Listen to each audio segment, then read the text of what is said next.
Alright, it's time for me to finish up these boards and get them into the hands of the animator. So let's take a look one more time at everything that I have so far and talk about what I want to do moving forward. First of all, we've got all of our compositions laid out. They're pretty much set the way that I want them. This might change a little bit as I go to finish them, but we've got the first two frames of that katana coming out of the sheath, the close-up of the bullet being split, the one shot of the katana slicing up a potato, the potatoes on the plate with the text, and then a transition frame. We've got the carrot being diced up by the katana with text, the final logo lockup, and then those knives flying into that logo lockup. So 9 frames. Now what I want to do is decide how I want these to look as a finished product, because right now these are purely just stock photos that were cut out of their backgrounds. So I want to stylize them a little bit to give them kind of an aesthetic. I might want to put in some background textures. Remember, I have those paper textures that I can play around with to see if that can kind of give a unique feel to everything. And I'm also going to want to add in some 2D elements, probably built in Illustrator, so that it just has a little bit more of an actual style and not just these photos cut out, slapped on top of colorful backgrounds. I want to add a little bit more graphical elements to my boards. So let's start by just thinking about how we might treat these photos. First of all, this part right here, if you remember, I masked off this part of the ribbon from this stock photo. These are 2 separate stock photos. And if I go into the Sheath Smart Object, double clicking on that thumbnail, that'll open up the Smart Object and we can see this half of the sheath is separate from this half. And the reason I did that was to extend it out so we could have the entire sheath just in case the animator needs it. But the issue is that this shot was darker. I even brightened it up already, but you can see that that ribbon does not match right here with this ribbon. The lighting is much brighter here. So what I want to do is match this brightness a little bit more closely. I don't want to do it to everything because the hands actually look pretty decently even between the two of them. So I just want to focus strictly on that ribbon. To do that, I'm going to add an adjustment layer, curves adjustment layer, and I want to brighten it up a little bit. And then what I want to do is mask it off so that it's just affecting that ribbon. So I'm going to invert this mask by clicking on the invert button in my properties panel. And that way it's not affecting anything. And then I can just make a selection. So I could do this with the quick select and see how well that does. That looks actually pretty good. Just to make sure it gets all of the pixels, I'm going to switch to my lasso tool and hold down Shift to add to this selection, making sure that it goes all the way out here. If I turn off the other sheath layer, I'm actually just going to go ahead and extend this into the part that's covered up anyway, just for safety. Make sure that I don't have anything that I shouldn't selected, and then just catch these little pixels right here. That should be good, and then I'll probably end up feathering this out anyway. But that should cover all of my bases, and I can just fill that with white now. Option delete to fill with the foreground color. And now just that part of the image is brighter. And maybe I want to make that just a tad brighter. There we go. Zoom out a little bit to see how that looks. And I think that's pretty convincing. If you're looking at it from a distance and you didn't know these were 2 different photos, you're probably never going to be able to tell. If I zoom in nice and close here, that even looks pretty clean around the edge. There's just a slightest bit of glow, but you're never going to see that. It's going to be further zoomed out, so it's not going to be noticed at all. I'll save that, close out that smart object, and there it updates. Alright, so now that I've fixed that little issue, everything else with the cutout looks pretty great to me. Now I want to think about how can I treat this photo to just give it a little bit of a style. Well, if you remember, the vibe that I was going for was kind of this campy, 70s, 80s, gritty, bad transfer to VHS kung fu movie style. And one thing that I use a lot to kind of degrade the look of an image is unsharp mask. It adds a really interesting type of contrast to the image. So to apply it, I'm going to come up to Filter, Sharpen, Unsharp Mask. And this is going to be applied to just this half of the sheath because it's a separate layer than the katana. So just pay attention over here, but you can actually see pretty well the difference between this side and this side. The way this effect works is it's basically looking for areas of existing contrast, like things right in here between the fingers with those shadows and the red touching up against the black. and it's going to exaggerate that contrast even more. So it's not a uniform contrast over the entire image. It's looking for existing contrast and then exaggerating it. And you have controls for the amount, so I could really punch this up, as well as a radius. The radius is basically how far beyond that contrast is this effect going to increase the contrast even further. So if I turn it way down, it's actually not that noticeable. If I turn the preview off and back on, you can see right in here especially, it gets this nice little pop. And it kind of just actually makes it look blurry when you turn it off because of how much more contrasty and gritty it looks. But if I turn the radius up even further, you can see how that kind of just starts to blow it out and it almost gets a little glowy. I don't want to go too far in that direction and make it look like that, but I do want to push it out a little bit because, like I said, this kind of degrades the way that it looks, and that's what I'm going for. I want something that looks a little bit degraded, like it was from the 70s or 80s, and potentially even transferred to a VHS tape. So I don't need to go too crazy with it. The amount is pretty strong right there, but maybe around 100 and then radius around 5 or 6. That looks pretty cool to me. And like I said, when you turn that off, it almost looks blurry because of how much contrast it's adding. So it is pretty easy to overdo this. I might bump it down even just a little bit. But somewhere around there probably is going to work fine. I'll click OK. And now that that's applied, I can just transfer it over to my Katana layer by holding down Option or Alt on a PC, clicking and dragging that smart effect to that layer. And there we go. It's now applied to both halves of that artwork. So that's the first step. I think that's pretty cool. Something else that's pretty typical of bad transfers of film to VHS is the brightest brights are not as bright as they should be, and same with the darks. They're not as dark as they should be. The contrast is basically off. So to kind of simulate that, I can also do this with the curves, but I'm going to apply it directly to the layer. So I'm going to press Command or Control M on a PC to apply that directly to the sheath. And what I'm going to do is just, instead of adding contrast or brightening or darkening the image like this, I'm going to take the highlights or the whites, the brightest parts of this, the brightest pixels in this layer, and just drag them down. I don't want to go too far, but you can see that's bringing these brightest points right here to be much darker. Let me zoom in here so we can see nice and close. And I just want to take that brightest point off a little bit, something like that. And then I'll do the same thing for the blacks, but in the opposite direction. I want to make them a little bit brighter.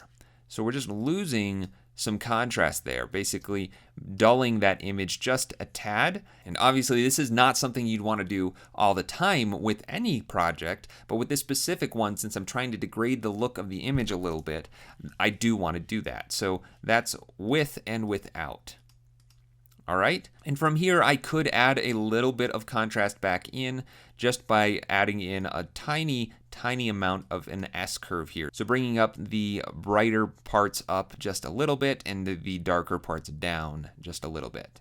All right, I like that. I'll click OK and then again bring that over to the Katana layer. And there we go. Now, one thing that I do want to point out is that the effect layer matters. It's going to apply these from the lowest effect up. So if I took off both of these, first what's happening is it's applying the unsharp mask, and then it's going to drop the contrast down with that curves. So if I were to add another effect, say saturation, and I just increase that a whole lot, that's at the top now, that's being applied after everything else. But if I drag that down below the curves where we just lowered the contrast, you see that those colors updated. I'll undo and redo. So this is why the effect order matters. Now, between the curves and the unsharp mask, that doesn't really make much of a difference, but it is something you need to be aware of so that when you are stacking multiple effects, you realize they're starting at the bottom, it's taking the original image, applying that first effect, and then stacking all the other effects on top of it. Okay, so I think I've got the pixels looking the way that I want them to. You can see just how different they are with those two effects, comparing this artboard to this artboard. But what I want to do now is make it look a little bit more like it's in this yellow environment by adding a light wrap. And it doesn't have to be a very extreme one. Pretty subtle is fine, but I just want to, again, add that inner glow. So double click on the layer to get into the layer styles, and then we'll use that inner glow. So I'm going to sample that background color, click OK, Turn up the opacity so I can really see it and zoom in nice and close. When you're in the layer style panel, by the way, if you just press Command or Control plus or minus, you can zoom in and out, and holding down the space bar still allows you to pan temporarily. All right, so there we go. I've got that little glow. I'm going to pump up the size. I don't want it to be crazy big, something like that, and then turn the opacity way down, just so we get that tiny little bit of light wrap. That looks good. I'll click OK. Copy that over by holding down Option or Alt, dragging it over to the katana, and now I've got my light wrap. All right, so that's a pretty good start to the overall look. Now let's think about the background and see if maybe we can use any of those paper textures that I had included in my stock images to see if we can just give it some more substance to that background. So I'm going to open up my stock images. Let's see, under Images, Stock, and then we have these paper textures. So I'm just going to grab one that has some good, dust and stuff in it. That one looks pretty good. And I'm going to drag that over. And that's exactly the same as going up to File, Place, Embedded. I'm going to rotate this, holding down Shift to snap it to the 45-degree increments, and then scale it up so it fills the entire page. Now this is a really high resolution image, so I could make this much bigger if I needed to, but I'll just call it good there, hit that check mark, and then what I want to do is use this as a texture that's overlaid on top of the rest of the document. And we're going to use a blend mode to do this. Remember, this is your blend mode menu, and we've already looked at things like multiply and screen. Multiply will remove all of the bright pixels, so the 100% white pixels disappear, and everything below that gets blended on top of the image, and it's preserving the 100% black pixels. So that's going to give me all of that dark texture and basically remove the paper. If I were to set this to screen instead, it's going to do the opposite. It gets rid of all the pure black and blends everything that's a little bit brighter than black and preserves 100% white. But everything between 100% white and 100% black is blended on top of the image. So that's why it looks like it's getting brighter. There's one more option though called overlay, and this is kind of the halfway point between those two extremes. It's going to take all the darks and blend it into the image based on its intensity. It's going to take all the lights, blend that into the image, again based on the intensity, and it's going to take the 50% mark, the 50% gray, and that will not exist. It's going to blend it completely out and keep all the darks and keep all the lights. But it blends it in a way that's not as intense as multiply or screen. Now, if I move this below the sheath in the katana, then it won't affect that. But it is affecting the background. Now, this might be a little bit too intense for what I want to do. You don't really see that texture in there. It's very difficult to see.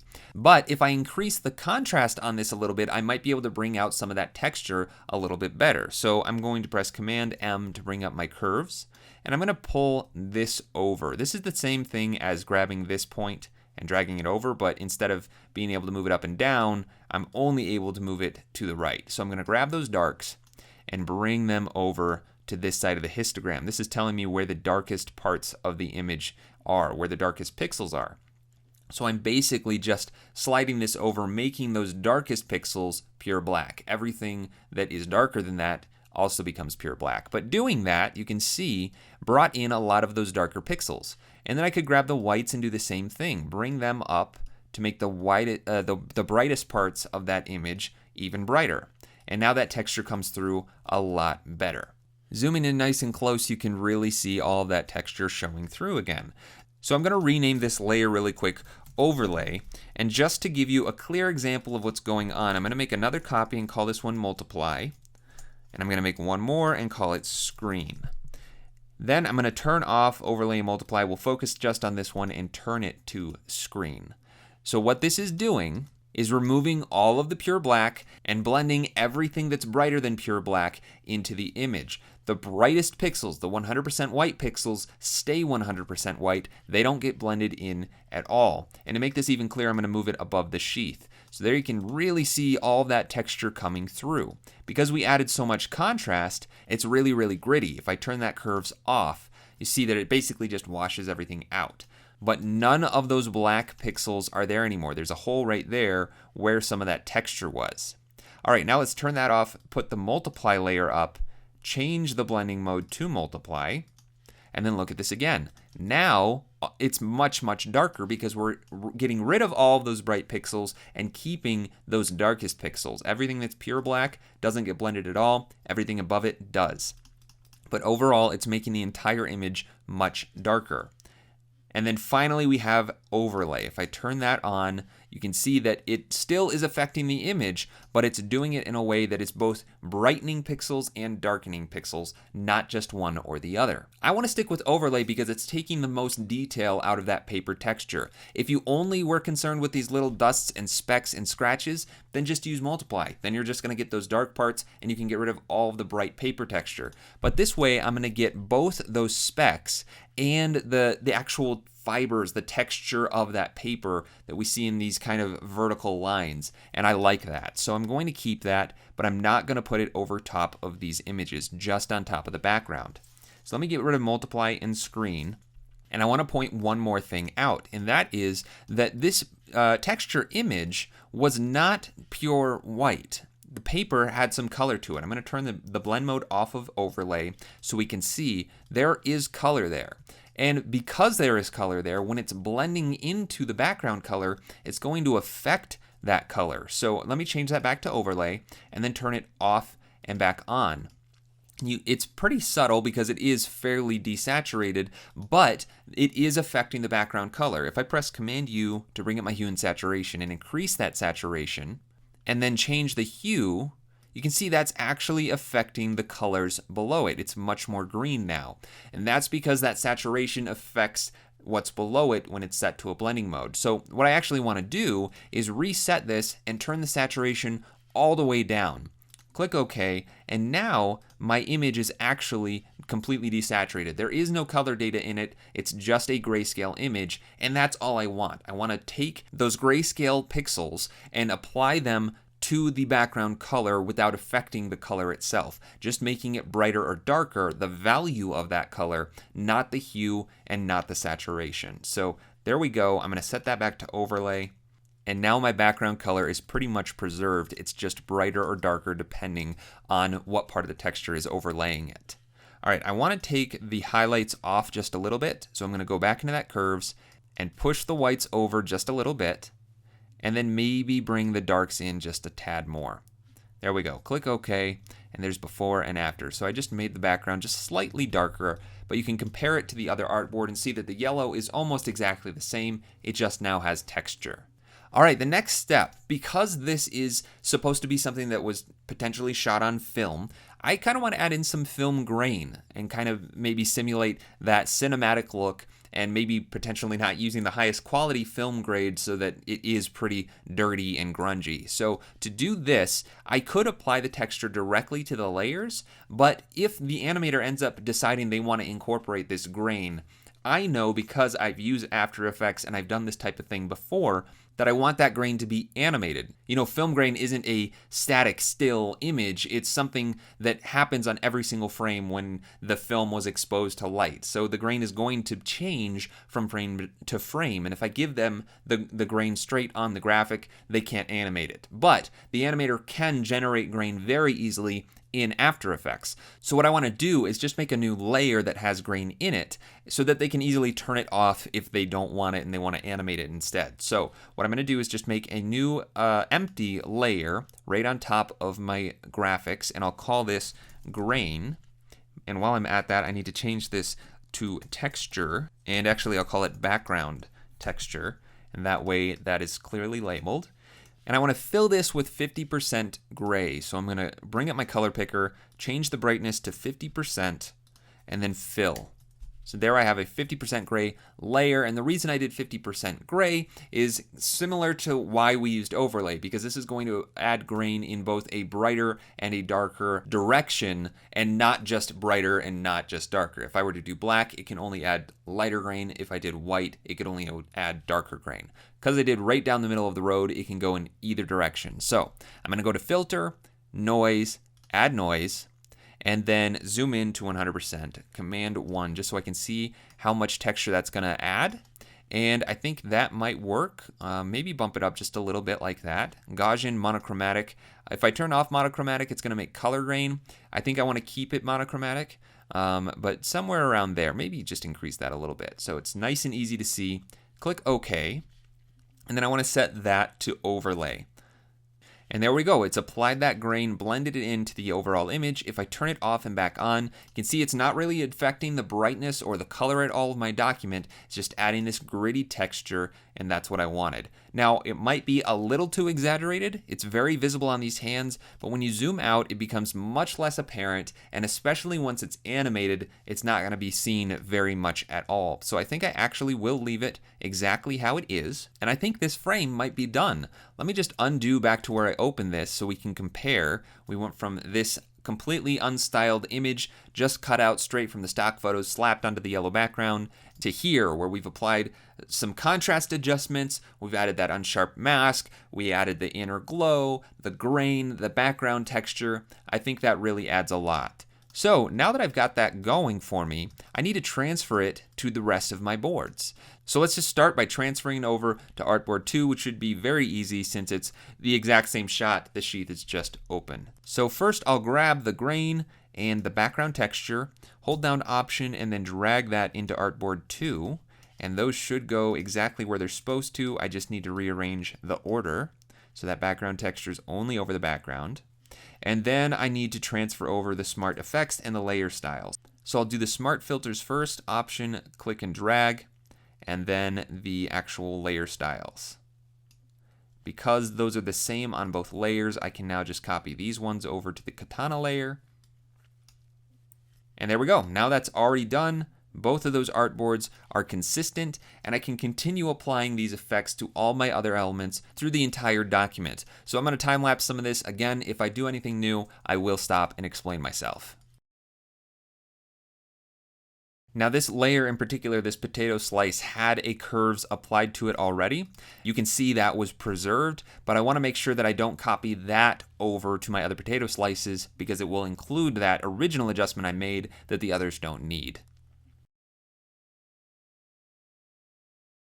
Now I don't need to apply this to the text layers or to this logo lockup because they're just flat colors. There's nothing to them, so adding more contrast isn't actually going to do anything. So I'm not applying these smart effects or anything else to those layers. Okay, so I've transferred all of the smart filters, all of the layer styles across all the artboards to every element that needs them. And as you can see, not every single one of them turned out perfectly, and that's to be expected. I set these effects up to work with this bright yellow background, so it's not working nearly as well on this purple background or even the green background, and some of the elements are really blending into each other. So from here, I need to go through each board and make fine-tune adjustments to get them looking pretty balanced and like they go with their background. For instance, I put a yellow inner glow on everything, but that doesn't make sense for the backgrounds that aren't yellow. So let me find this layer right here, the bullet split, and change the inner glow to be the red color. Now I don't want to sample the texture, so I'm going to turn that off for a second and find, or got to turn off the grain too. Find that red color and sample it. Click OK. And then make sure that it is affecting the image in the way that I actually want it to. So turning up just a little bit to give it a little bit more edge, click OK, and then turn those texture layers back on. All right, another thing I'm noticing is that that texture in the background is way more intense on the red than it is on the yellow. So I'm going to grab that red texture layer, and to reduce that texture, all I'm going to do is lower the opacity. So I'm just going to turn that down maybe around 50 or even less. I don't want that to be crazy intense, just a subtle background texture. So looking at the yellow, looking at the red, I think that's a little bit more consistent. So around 45% for that red background. All right, that's good for that frame for now. Let's move to the green. And I think same thing with that background texture. It's way too intense. So let me get to that layer and turn it down to 45. Quick tip, you can obviously turn the opacity down like this, but your numbers on the top row of your keyboard, if you pressed 5, it's going to drop down to 50%. If you press 7, it'll go to 70. And if you type two numbers quickly, like 4-5, you'll get to 45%. So that's a quick way to adjust the opacity of layers. I think that little bit made that texture a little less intense, and that's working now. Compare it to this one. Much more subtle. But I think that the contrast adjustment on these layers was a little bit too much, and because this background layer was so much brighter, these still popped off the background, but right now these are blending a little too much into the background for my taste. So I'm going to grab that curves adjustment and then maybe increase the white a little bit so it's a little bit brighter, and basically just move everything up a little bit. So there we go. Click OK, undo, redo, and there you can see that pops off the background just a little bit better. I want to do this, a similar thing to all of my potato slices, and it looks like even this one might need a little bit more adjusting. It looks much brighter than the rest of them. But I'm going to make that same type of adjustment right now. And now that I'm here, I'm seeing what the problem was. I missed that potato bottom layer when I was applying all of the other adjustments. So let me apply those really quickly and get rid of that first curves adjustment that did not need to be applied to that particular layer. And then I'm actually going to change this inner glow from being on each layer to just the layer group, because I want it to affect that as if it was one solid layer, not two separate pieces of that bottom part of the potato. Now the potato peels on these three slices are looking a little bit more saturated and maybe more contrasty than the other layers. So I'm going to find one of them. Let's actually just do this one right here. Potato slice 2, because it's nice and thick, and I'll zoom in here. That color is a little intense, so I need to look at what I could do to turn that saturation down. And it looks like I'm just going to need to add a hue and saturation adjustment. So press Command U to add a hue and saturation adjustment. You could also come up to Image, Adjustments, Hue and Saturation, and I'll turn that down a little bit, somewhere around there, to match the saturation of the bottom peel and the top peel. That looks pretty good. I'll click OK, and then I just want to see what happens if I move that below the unsharp mask. There, it made it just a little bit lighter. I think that's the way I want to go with this. I want to put the hue and saturation, lowering the saturation a little bit, then the unsharp mask, then the curves. So I'll just copy this over by Option dragging that specific effect to the other potato peel layers. And now all of those are much more consistent. I think that's going to work for that frame. And I'll move on to the next one. Now I'm going to again start with that background texture, drop it down to 45, and then move on with the rest of the image. Something I forgot to do here was change my inner glow on all of these layers, so I need to do that quick. Make sure I sample that green color without that grain so it stays consistent. And you can see my layers are getting very messy, so I'm going to collapse everything that I can so I can see more of my layers at once. There we go. There's my background texture. Turn that off. Sample that green for the inner glow. And there we go. And actually, I want to apply this inner glow not to both the potato and the plate. Again, I just want it to be on the outside image, basically, as if the green was bleeding into that. It wouldn't reach the potatoes. So I'm going to make sure to take that inner glow off of that layer, so that we don't tint that green at all. It's only going on the plate right there. We'll do the same thing on this layer. Looking at this frame, I think the cutting board is blending into that carrot a little too much. I want the carrot to be more visible than it is. So I think I'm going to need to take the contrast off of that cutting board. So let me find that layer, and then go into its effects and find that curves, and then just turn everything darker, so that that just really gets dark and washed out in the background. And then increase the brightness of the carrot. And this is a bunch of different pieces.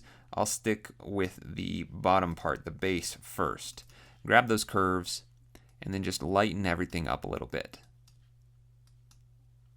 I want to make sure that it's both bright enough to pop off that cutting board and stand out against that background. Something like that is probably going to work.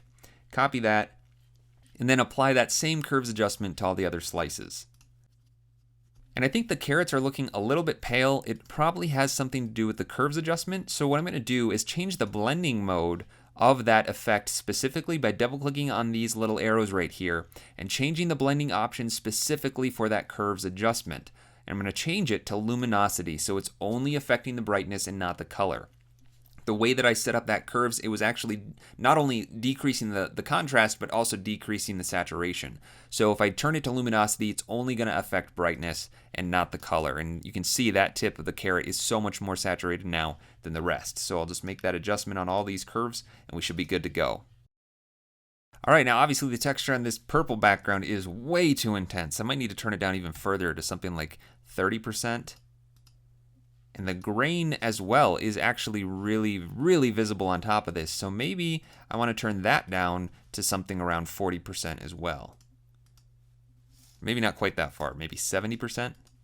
And then turn the background texture down to say even 20. That way it's just barely given some texture there in the background and the grain isn't overtaking everything. But if I turn those two off, you can see how just that little bit of texture really adds a lot to this entire frame. All right, then I'm just going to copy those two layers over to Artboard 9 and delete the other two.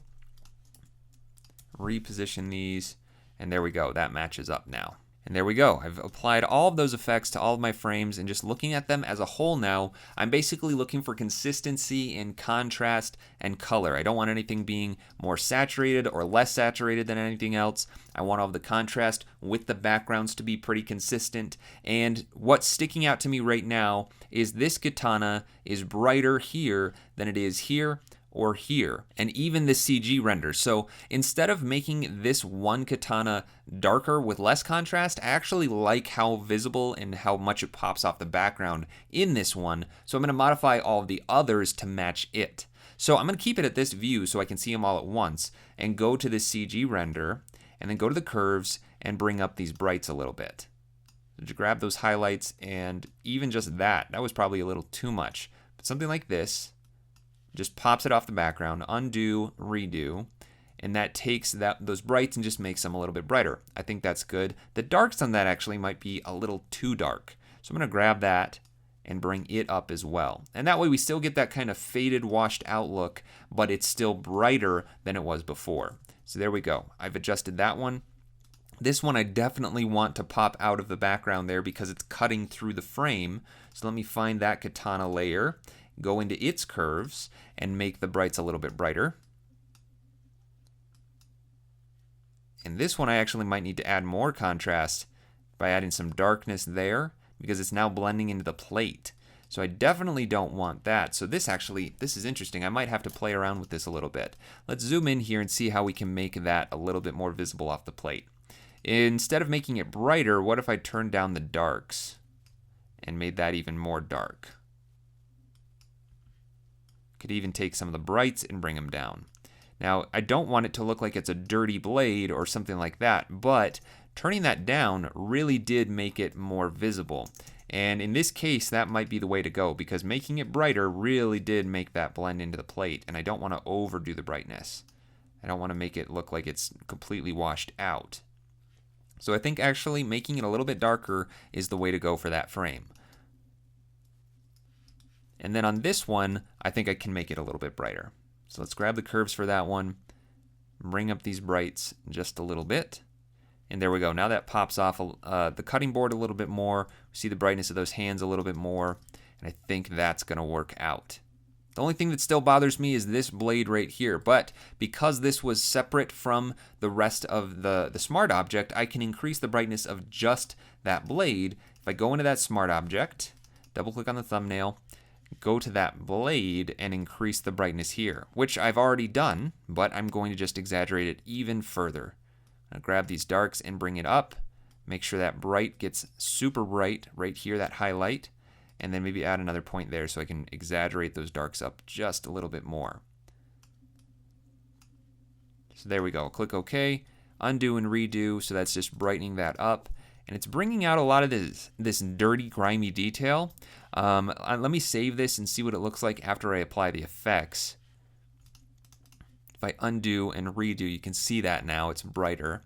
And it is pretty dirty. So I might want to go in here and just clean it up a little bit with the spot healing brush. And remember, that's kind of like the automatic healing brush. To do that, I need to go into the blade source object, and then I'm going to duplicate this just so I have a backup, because this is going to be a destructive edit. And so I can actually see what I'm doing, I need to add in a temporary curves adjustment. so I can make that nice and bright and actually see all that dirt and grime that's coming out when you really exaggerate that brightness. Something like that. And then I'm going to grab that spot healing brush and just make it nice and small and start painting out these little specks in grime to try and smooth it out a little bit. I don't want it to be obvious that I retouched this, but I definitely want to try and get rid of some of these smudges. All right, this is before and after, so I just cleaned that blade up a little bit. Remember, I'm going to keep that as a backup just in case because this was a destructive edit. Then I'll get rid of that curves, save this smart object. Once it's done saving, I'll close out of it. There's our cleaned up version. Save, close out of this. Then it's updated over here. I can undo again, redo to see that cleaned up blade. Save, and then once again zoom out and look at this as a whole. I think those are all matching up a little bit better with brightness. And as far as the textures and the brightness, the contrast, the stylization that I've applied, these boards are finished. What I'm missing now is the 2D elements that I want to add in. And the first thing that I've had in my head this entire time, ever since I started this, I knew that when this blade opens up, I want to see kind of like a flare come off of the blade right here where the light's hitting it to kind of highlight just how sharp this is and how reflective that material is. So I want to do that, but not in a realistic way. I want to do it more in a cartoony, stylized way. And I don't really enjoy working with vectors inside of Photoshop. There are much better tools inside of Illustrator, so I'm going to jump over there to do this kind of thing. So let me get into Illustrator and make a new document the same size as that artboard, 1920 by 1080. Make sure that it's RGB color, and then make sure my artboards is set to just one. I don't need more than one. Click Create, and what I want to do is make a shape that kind of looks like a lens flare off of this. Now, to help me with the placement and just the context of this image, I want to temporarily copy this over into Illustrator. To do this, I need to first make a flat version of it. So I'm going to collapse all of my artboards, clean this up a little bit, and take a look at just the one that I'm concerned with, artboard 2. What I want to do is make a flat version of this basically as if it was an exported JPEG. And I could export it as an image and then bring it into Illustrator, but I can actually do this a little bit quicker. And there's kind of a crazy keyboard combination to get this to happen. I don't actually remember learning this, I just know that I've been using it forever. So I actually don't know where the command is. If you go to the layer menu, you can find merge visible and flatten image. If I clicked on merge visible, it's going to take everything and merge it into one layer. Obviously, I do not want to do that, so I'm going to hit undo. But if we take a look at the keyboard shortcut, that is Shift-Command-E, or probably Shift-Control-E on a PC. But if I add one more key into the mix on that keyboard shortcut, all I have to do is press Shift-Command-Option and then E. That's going to take all of the visible layers and merge them into a new layer. And in this particular case, it's doing it only on this artboard, my active artboard. So there we go. Now I have a single flat layer that I can then copy by pressing Command A to select all, press Command C to copy, go over to Illustrator, Command V to paste, and there we go. I have this in here. I can line it up to the center of my document and then lock it by pressing Command 2. There's my reference image, totally temporary, very easy, didn't have to export anything, and I can delete this reference layer out of Photoshop. All right, now let's go back into Illustrator and design this flare. I kind of want it to be a diamond shape, and I'm going to base this off of a square. So first I'm just going to make a perfect square with a white fill, and then rotate it to be a diamond. And then I want to add an effect to this. So under the Appearance tab, this Effects button, I'm going to come down to Distort and Transform and say Pucker and Bloat. What this is going to let me do is bend out those paths or bring them in. And this is the kind of shape that I wanted to make. I knew that I could do this inside of Illustrator very easily, and I don't even have to adjust any paths this way, so that's why I came here. So I'll do something around there, 69%, click OK, and then align it up somewhere on this blade. Now I can position this however I want in Photoshop once I bring it over, but something like that. It is a little bit hard to see on that yellow background, so I think as a stylistic choice to kind of match the text and to serve the purpose of making it easier to see, I'm going to add a black stroke around the entire shape. Very thin, maybe 2 points, And then make sure that my fill is on top of my stroke. So I'm going to grab my appearance panel right here, drag the fill above the stroke, and there we go. Now that's on top of it, and I'll make it round caps and joins so that rounds off on those tips there. See how that's now rounded? And maybe the pucker is just a little bit too extreme. So let me grab pucker and bloat and bring that in just a little bit, somewhere around there. All right, cool. That's my first little 2D element. I'm going to save this just so I have it, and I'm going to put it in my assets, boards, and make an Illustrator folder, and I'll call this 2D elements. Click OK. And I'm not actually going to use this Illustrator by placing it in my Photoshop document. I'm just going to copy the object. So I'm going to press Command C, jump into Photoshop, make sure I'm on the right artboard, and paste. And I want to paste this as a smart object so that I can always go back into Illustrator to adjust it if I need to, but also because this way I can scale it up and down. Press Enter to place that there, and then I can just reposition this wherever I want to. All right, there we go. Now I want to make sure it goes below the grain. You're actually not really going to see much grain at all on top of it because of overlay. It's blending 100% into those whites and 100% into the blacks. And because this is 100% white and black, you're not going to see it at all. I want to rename this flare. And I could transfer over these smart filters, but let me show you what that's going to do. It's going to make that white so much less noticeable, and the unsharp mask really isn't doing anything. I don't like the way that looks at all, so I'm going to undo, and for now, I think I'm going to leave it at a pure white. I might change that a little bit later. I might change my mind with that, but for now, I'm going to leave it just as it is. Now, every time I try and grab this, it's grabbing the grain layer, so I'm going to start locking those grain layers as I come to them, so I can quickly grab whatever I want to. Those grain layers are never going to change, so they can stay where they are. In fact, let me just search for grain, and then lock all of them at once. There we go. Simple as that. Okay, so let's talk about the placement of this. I think I want it to be maybe right in the middle. Let me bring out some guides for this artboard so I can see right where the center is. And I don't know, maybe not right in the middle like this, because that's kind of covering up the blade, but it could even be off to the side over here a little bit. I think I like it better off to the side rather than straight there in the middle. But there we go, something that highlights that blade sharpness. I like that. For this next frame, there isn't much going on, right? I just got this one CG render on top of the textured background. I think I could add some impact to that bullet splitting if I had some kind of like lines that were coming off that kind of look like sparks hitting off that blade. So I'm going to flatten this layer, just like, or artboard, just like I did for the previous one. Command Option Shift E or Control Alt Shift E on a PC. Select all, Command A, Command C to copy, and then go into Illustrator, and I'll make a new artboard just to preserve this one, and then paste there. There we go. Lock that with Command 2, and then let's think about this. Now, to stay with this whole 2D vector-looking graphical style and the thin outlines, I think I could probably make these sparks happen with just a really interesting dashed line or group of lines. So let me just add a straight line with the pen tool, something like this, and make sure the outline is white, or the stroke rather, and then turn that stroke point up to maybe 2. All right, I'm going to round off the caps and the corners and zoom in nice and close here.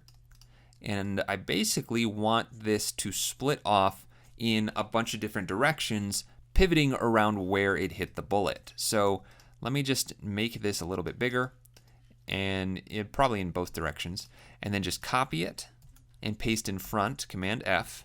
Then with my rotation tool, R on the keyboard, I'll just rotate it a little bit, and then maybe scale it down. Now I want to make sure that Scale, Strokes, and Effects is off, so that I'm not changing the width of this path, just the size, and then scale it in just a little bit. Doesn't have to be a lot. And then just copy that one, paste in front, rotate it the opposite direction, maybe scale it up a little bit. I'm pretty much just doing this arbitrarily. Copy, paste, rotate, scale it, scale it down. And then let's do one more. Rotate, scale, and there we go. Now we've got these lines splitting off of that blade, and kind of just fracturing in each direction. Now I'm going to be putting this underneath the blade probably in Photoshop, so don't worry about that overlapping part right now. But on top of this, I want to add in some variation in the stroke by adding a really interesting dash. So I'm going to start by just clicking on one of them, going into my stroke options, and then turning on dashed line. Now these are all exactly the same length, dashes and gaps right now.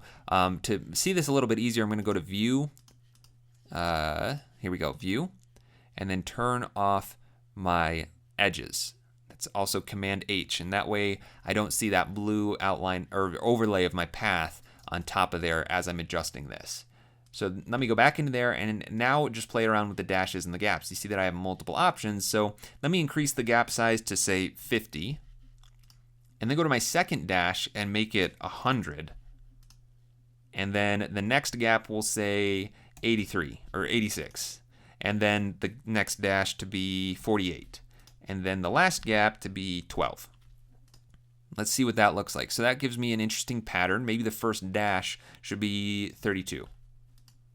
And I'm really just playing around with these numbers randomly, but you can see how they're updating. So maybe this gap right here is not big enough. I'll say 48, and we'll say 28 on this gap, and I'm just playing around with this to see how it affects everything. 45 here, and now I've kind of just got a random dashed line that I can apply to these other layers. So let me press Command H so I can see my selection better now. Press I to get my eyedropper and click on that, and there we go. Now I've got a bunch of random dashes that kind of look like they're sparks flying off of the blade.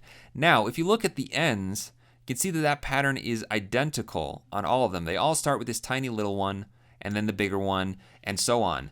I want to change this up a little bit, and to do this, I can just grab that, go into my stroke options, and then change this right here to preserves exact dash and gap lengths instead of fitting it to the path. When I do that, it shifts it up just a little bit. I don't want to do it for all of them, probably just 2 of them, so it's making it slightly different, and I get a little bit different of a pattern on the end, so it's not so repeated.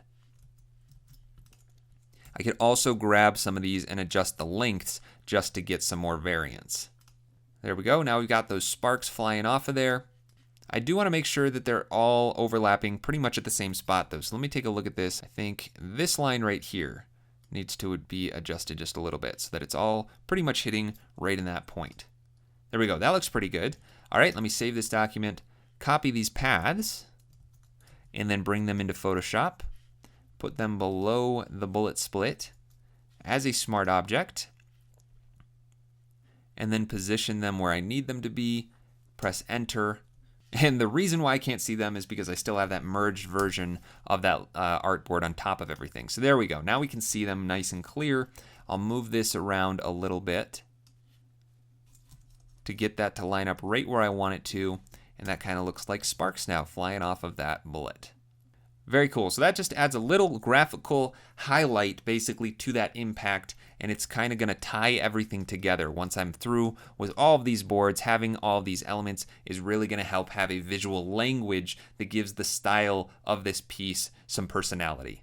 Okay, in a similar way to using those lines as sparks off of the blade, I think I want to do something pretty much the same for motion trails coming off of this samurai sword. That way we can see that motion going through. If you remember in the storyboard, there were these trails of lines coming off of the sword every time it moved around to indicate that it was moving really fast. I want to reflect that in this design by using these dashed lines that I just made in Illustrator. So let me grab this artboard and once again flatten merge it into a new layer. There we go. I'll copy that over into a new artboard. And then I just want to copy one of these lines. Actually, I just want the stroke. So I'll lock that background layer, and the stroke might even be preserved from what we were doing before. It's not. Let me eyedropper one of these, and there we go. I've got a motion trail. Simple as that, and I wasn't actually planning on doing it straight, in a perfectly straight line like this. I was originally going to arch it a little bit, but I honestly kind of like the way that it's just straight across, even though that's not necessarily the path it would take. It's an interesting graphical choice, and I think I'm going to run with it. So let me just add maybe one more.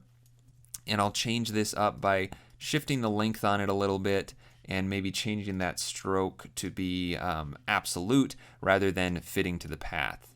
So there we go, something like that. Maybe I'll even flip it. And you know what? The simplest way to actually vary these up would probably just be going into the stroke and changing some of these numbers. So I'll change this around just a little bit. See what I can come up with. There we go. Now I've got two unique looking strokes with all those dashes. But those two lines are kind of indicating the motion of that blade slicing through the potato. I think that's going to work out. Let me copy those, bring them into this artboard. I can get rid of that layer, paste as a smart object, and position them right about there. Maybe instead of being perfectly straight across, I'll just rotate them a little bit. That way it's not so perfectly geometric. Something like that. And I'll call this speed lines. And actually I forgot to rename this one right here. Let me find that layer and call it sparks. All right. Keep my layers a little clean and organized, and then think about what else could use some elements like that. Maybe this katana coming through. It might be a little bit difficult with the amount of things that it's slicing through, but let's try it. So I'm going to merge this together. Command Option Shift E. Copy it over to Illustrator as reference.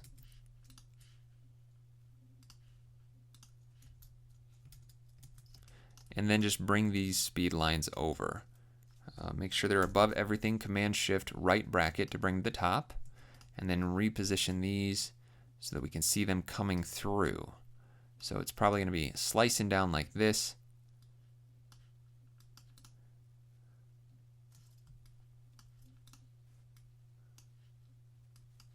And I'll make sure that I match the other stroke options so that there's some variance between those two dashed lines. I'm not sure if that would work for the animation, but it is a nice graphical element that helps convey the motion in the boards. Not everything that's in my boards is necessarily going to end up in the animation, but it is communicating the idea at least. I'm going to leave it up to the animator, I think, to decide how they want to actually handle this kind of thing.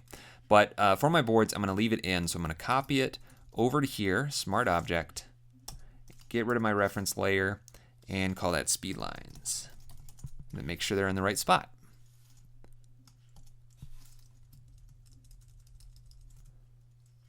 All right, I think that looks good.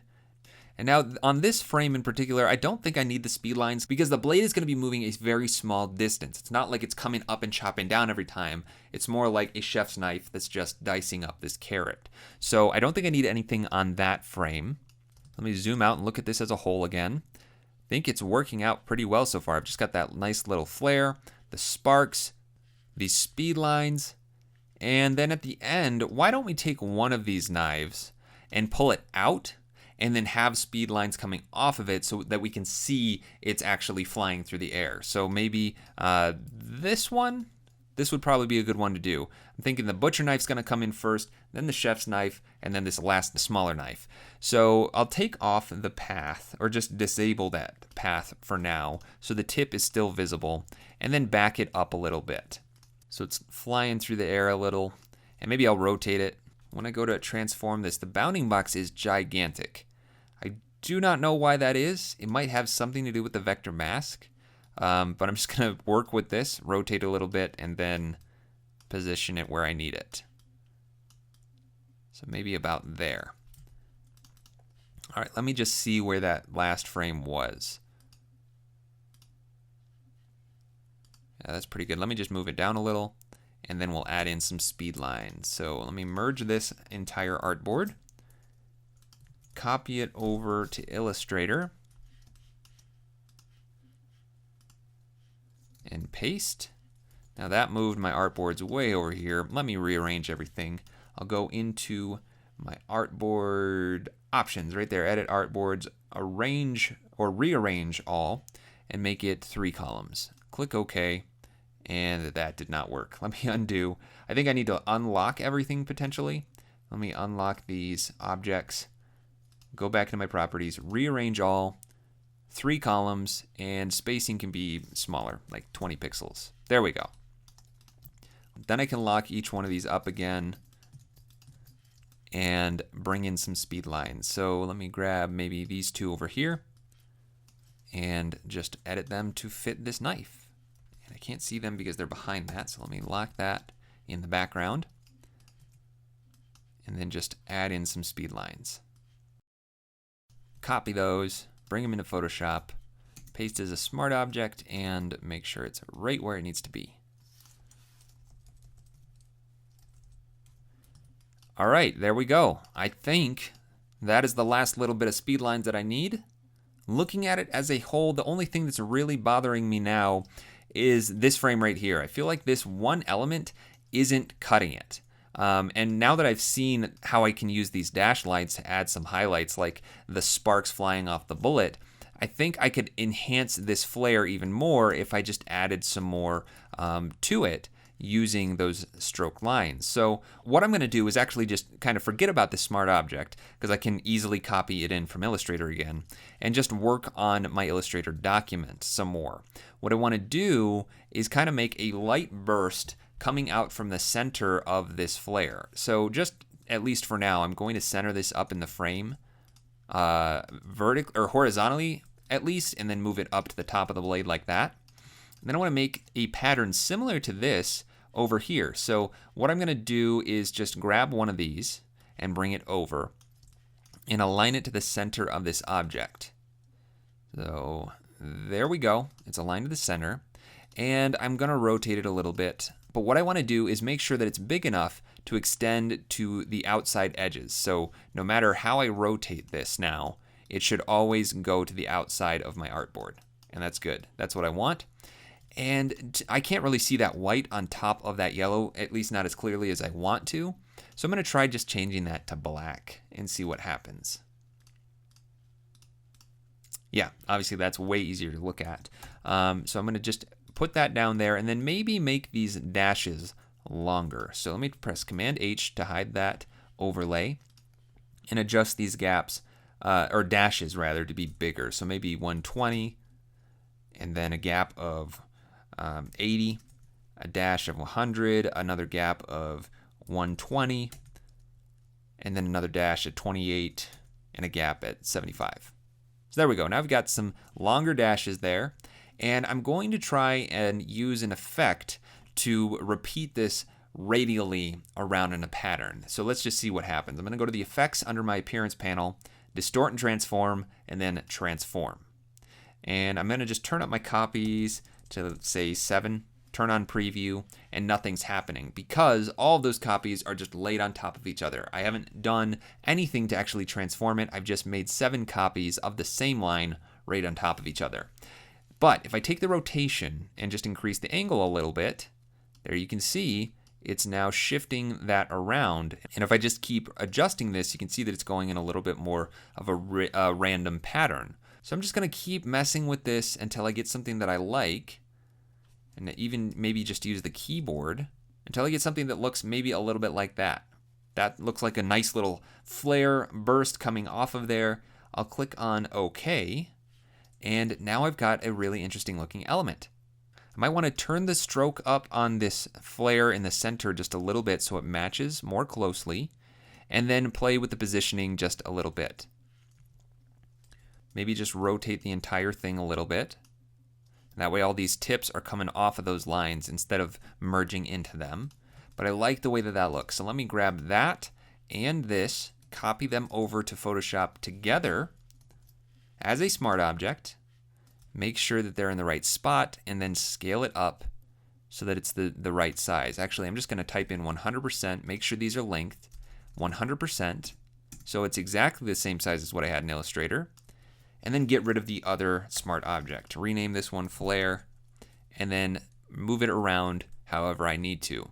Now I'm instantly regretting copying both of those over together because I actually think that I want these burst lines to go in the back of the blade instead of over top of it. The flare is fine on top, but I don't like those extra lines in the background on top. So what I'm going to do is go into that smart object and find where that artboard is. There we go. Cut the flare out of it, Command X, and save. Close that out, and in Photoshop, That should be gone now. So I'll call that burst and put it below the katana and the sheath. And then I will paste again, because I cut out of Illustrator, remember, as a smart object. There we go, that flare, and I'll rename it flare. Now those are two different objects, and I can align that burst to be right in the middle, right behind that blade, so you don't see where all those points come together, and then move my flare around wherever I want it to be. So I probably do want it to keep it centered right in the center of that artboard, but then maybe just move it up just a little bit, because I don't want it overlapping the blade perfectly like this. Just shift it off a tiny bit, and there we go. Now that's working a lot better. I like going from artboard number 1, where there's nothing in the background except for the texture. You see those hands on the sheath, and then it opens up. You get this big light burst and a flare right on the blade. I think that's going to be really impactful and throw us straight into the next slow motion sequence. I think that's working out great. The next thing I want to do is take a look at the background textures, because right now I have the exact same texture on every single background, and they gave me a few different backgrounds to pick from. So I just want to look at what other assets I have. So let me go into that stock folder, and I believe the one that I'm using right now is this one right here. Let me see. I open up this smart object. If I look right here, yes, that is the same image as this one right here. But I also have this one, which has a lot of different texture to it. If we look real close, you can see it almost looks like there's a bunch of little hairs in it. So that's interesting. We've got this one right here, which also has a lot more texture inside of it, a lot of more apparent texture. And then we have this one right here, which is more just like specks, not quite so much like fibers and things like that, but just some colored flaky specks in there. So what I think I want to do to give it a little bit of variety is change up the textured background from frame to frame. Because just like that film grain is going to be different on every single frame, I think it'd be fun if the background texture was updating, almost like dust and scratches on old bad looking film. So why don't we try that? I'm going to change this second artboard, which is, yep, that's the one I'm on. And I'm just going to bring in the next texture. So this is the one that I'm using currently. So I'm going to do the next one down. Bring that in, rotate it, and make it fill that entire artboard. There we go. And then I'm going to drag over these effects, or copy them over. Option drag over here, and then set it to overlay, and turn off the original. So there we go. We've got a different looking texture there. So that just gives some variety from one frame to the next. And then we'll go to the third frame and change that texture to the third texture that I have right here. Yeah. Bring that in, rotate, scale it up, overlay, and copy over those filters. There we go. Now that one is pretty noticeable, so maybe I'll drop down the opacity of that to maybe 70 or even 40. Yeah, there we go. All right, so let me just change the names of these. I can delete the originals. Background texture, background texture. There we go. Now I'm just going to continue the pattern throughout the rest of the boards, probably rotating and scaling them slightly differently throughout all of these. I'm not liking the way that this one is looking. I think the pattern of this paper is way too uniform. So I'm just going to skip over that one and stick to the original 3. And on this one, I think you can see that texture way too much on the green. So I'm going to turn that down to probably like 20 or maybe 30% opacity. There we go. And then scale it up a bit, maybe rotate it and make sure it fills the entire artboard. There we go. Then I'm not a big fan of this fiber right here, so I'm just going to shift the whole thing up a little bit. Maybe fit this a little bit differently. So that I'm only using the parts of the texture that I really like. There we go. All right, next frame.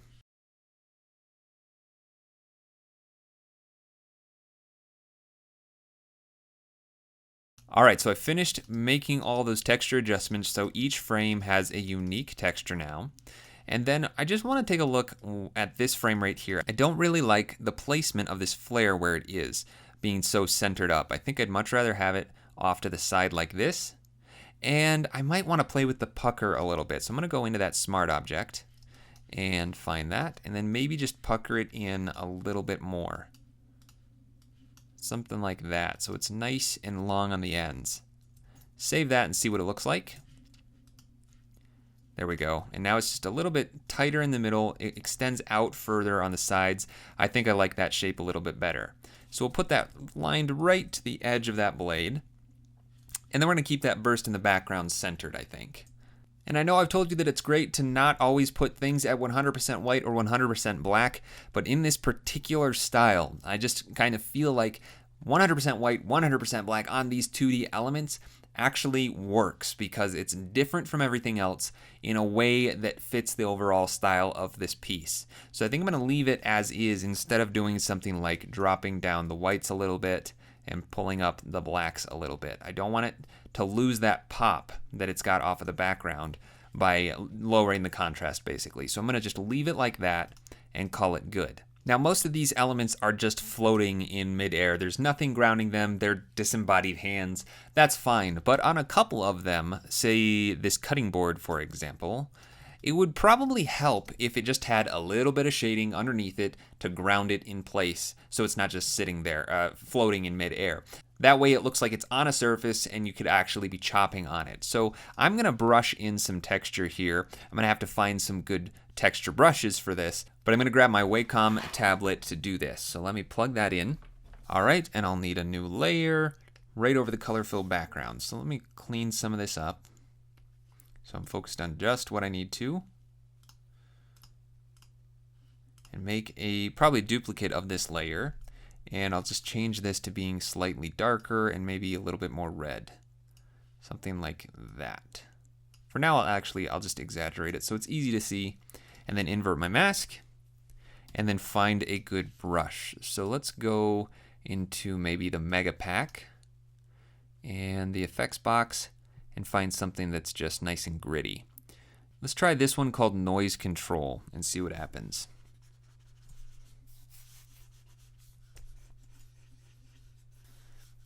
I kind of like that. That actually kind of almost looks like watercolor brush strokes, like a brush pen. I just don't really like that color. I think it's too intense. So let me just see what I can do to make that not quite as noticeable.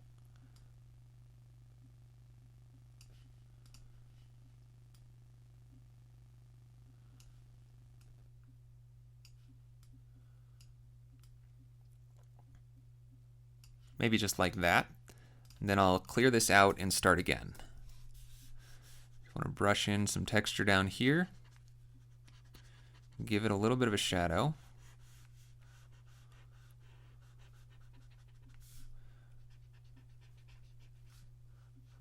I can always come in and take some out too.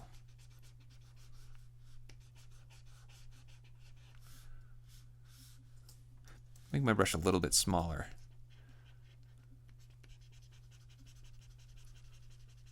Again, I want this to kind of be a brushed on, messier look. So I'm not too worried about it being perfectly on there, but I don't want to go crazy. All right, I think that's going to be good.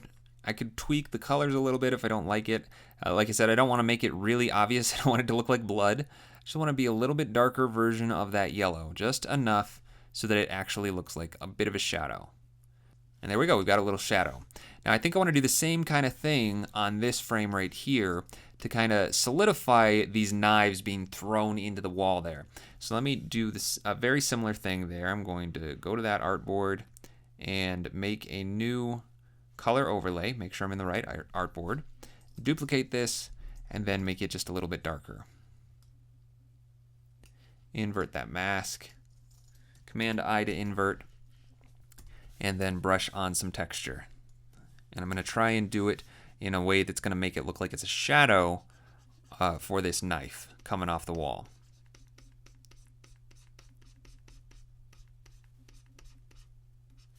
Make it a little bit darker so it's easier to see.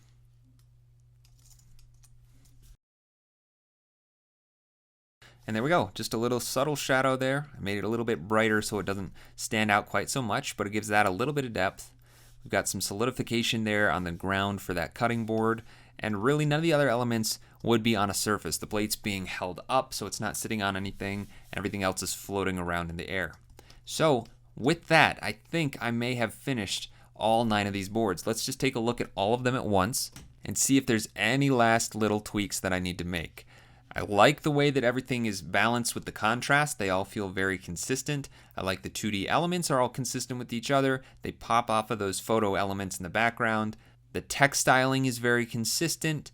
I've got all that background texture, the film grain, and now these little bits of shading underneath some of these elements.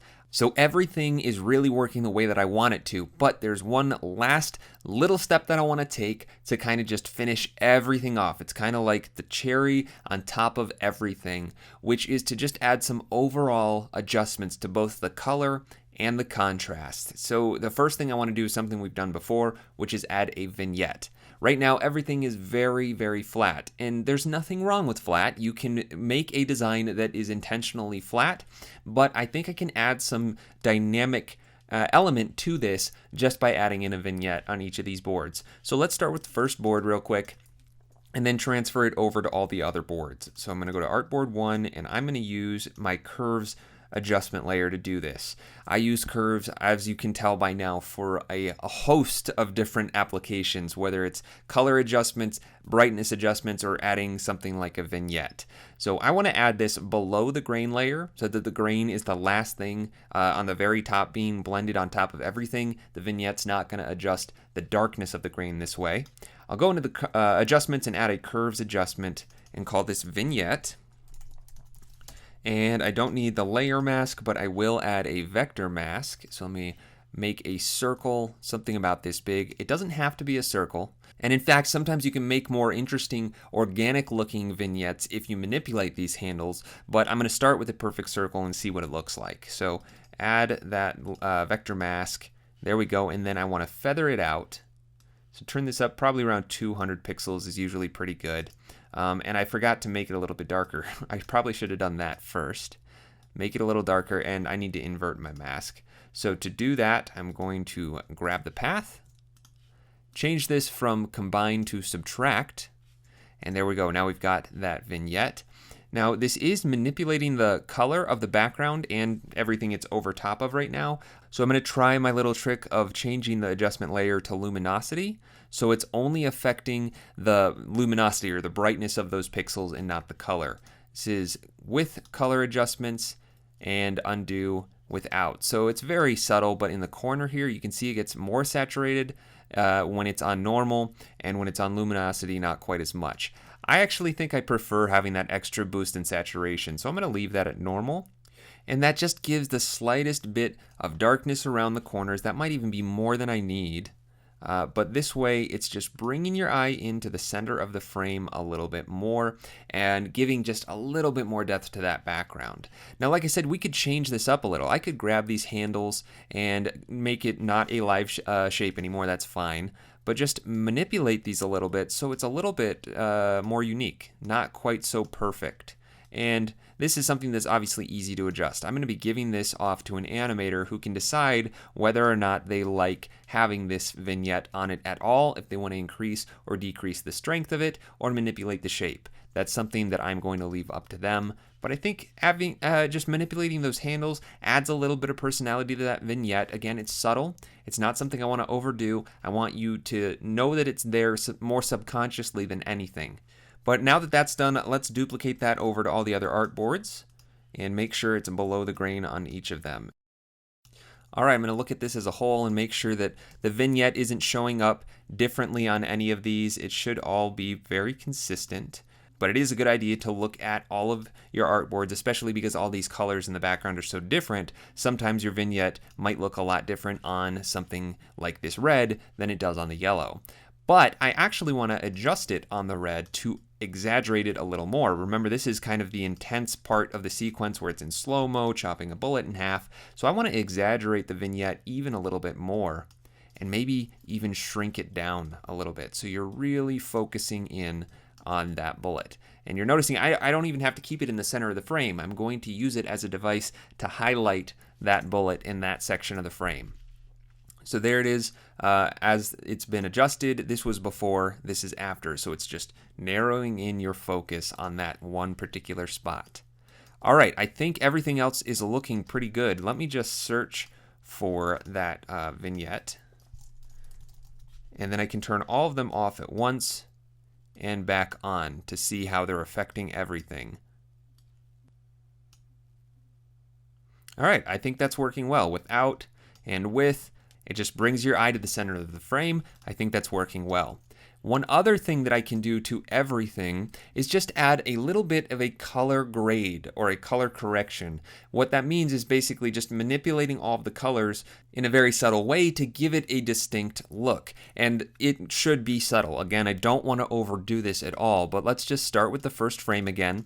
And once again, I'm going to use a curves adjustment layer. This is something that we haven't really done yet in this course, but it's very helpful. So I'm going to add another curves, and I'm going to name this color grade. And again, put that below the grain. I don't want to manipulate that grain.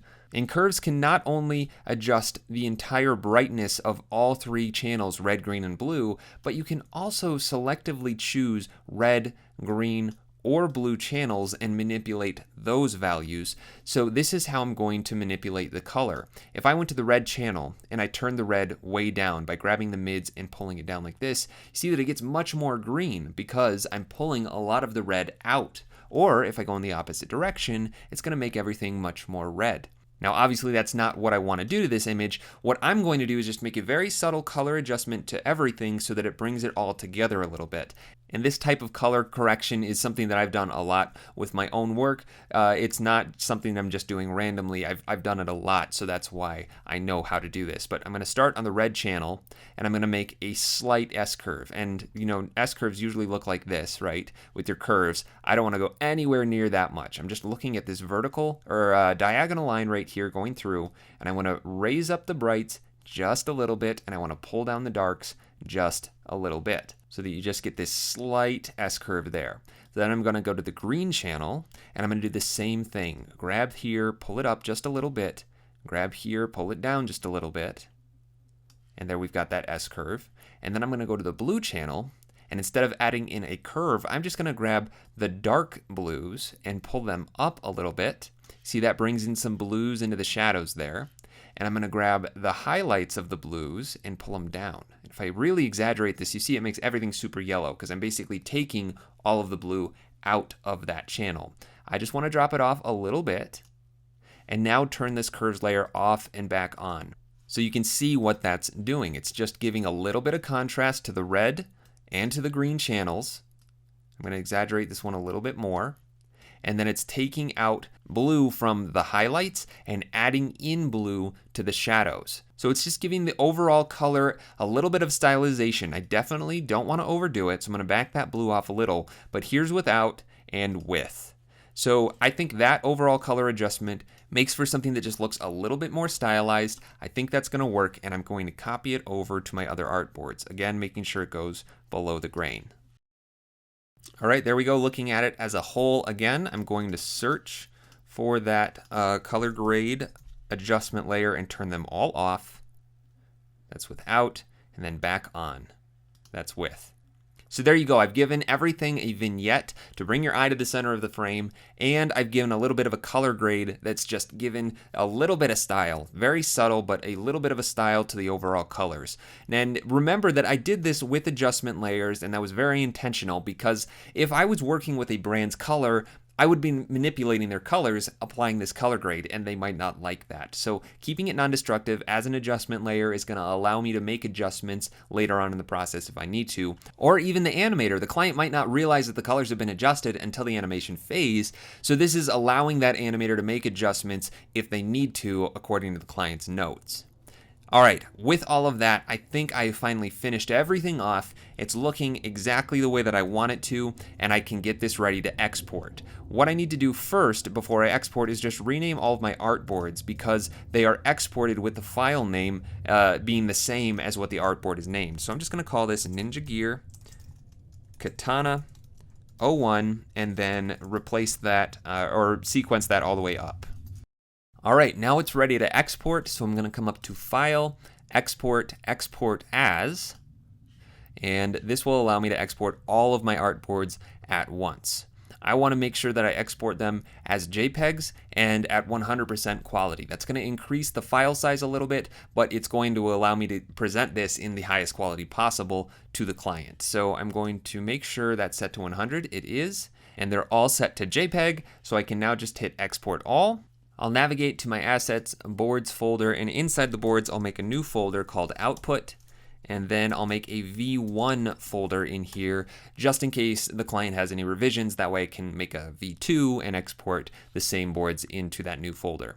Click on open. Photoshop will export everything out, and then let's take a look and make sure that exported correctly. There's my output V1, and sure enough, here are all of my boards, nice and clean, high resolution, with all of my stylizations, effects, and finishing touches.